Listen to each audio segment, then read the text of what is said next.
Bonjour, voici une petite vidéo pour vous montrer comment faire chanter un bol tibétain. Je vais vous montrer deux techniques, une simple et l'autre un peu plus complexe mais qui permet de mieux exploiter toutes les sonorités du bol. Donc la première, on colle le bâton à la paroi.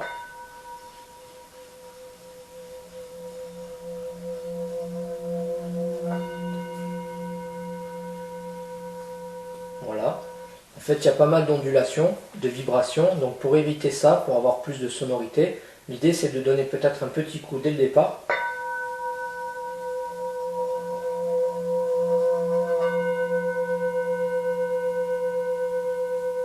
Le son est bien meilleur.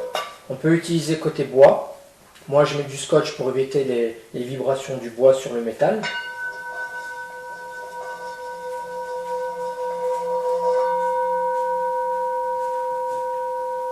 Le son vient en fait plus facilement, il est légèrement plus clair. Si je devais utiliser sans le scotch,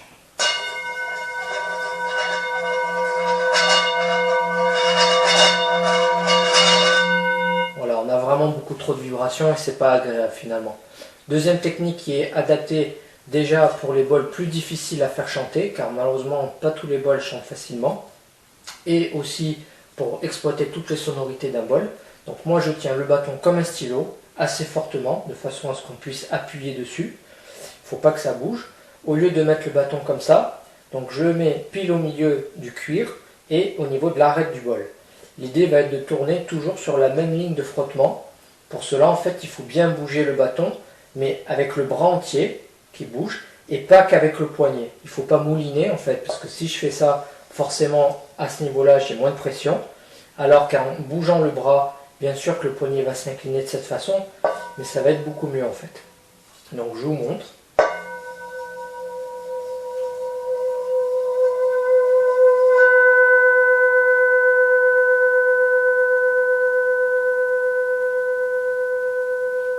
Voilà, au niveau qualité sonore, au niveau du son même de l'harmonique, c'est bien mieux que la première technique. Par contre, il faut quand même bien appuyer, mais finalement, c'est le poids de votre bras qui va se poser sur le bol.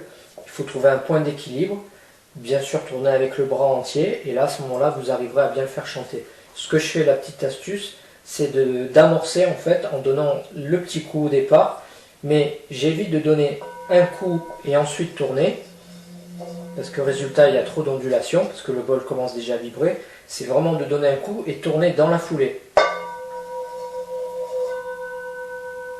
On peut utiliser côté bois bien sûr.